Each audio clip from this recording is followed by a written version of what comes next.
warar goordhow soo baxay ayaa sheegaya in xiisadi ka taagan tahay garoonka diyaaradaha Aadan Cadde kadib markii maamulka garoonka uu amar ku soo rogay inaanay ka dhoofi karin wafdi ay hogaaminayaan madaxweynayaashii hore ee Soomaaliya Xasan Sheekh Maxamuud iyo Sheekh Shariif Sheekh Axmed oo maanta ku sii jeeda magaalada Beledweyne.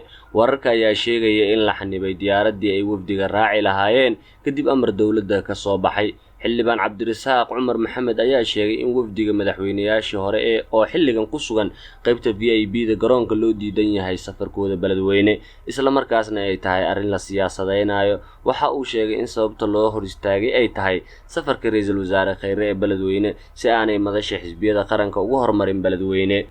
labada madaxweyne safarkooda gurmadka Beledweyne ee maanta waa loo diidan yahay inay garoonka ka dhoofaan. maamulka garoonka waxa ay leeyihiin ma bixi kartaan, amar ayaan haysanaa. Markii aan weydiinay waxa ayna dhaheen madaxweyne Waare iyo ra'iisul wasaare Khayre ayaa bixi rabo oo Beledweyne aadayo, ayuu yiri xildhibaan Cabdirasaaq Cumar. madasha xisbiyada qaranka ayaa dhawaan ku dhawaaqay inay ugu deeqeen gurmadka fatahaadaha webiga lacag gaaraysa 200,000 oo dollar, isla markaana magacaabay guddiga gurmadka fatahaadaha ee Beledweyne.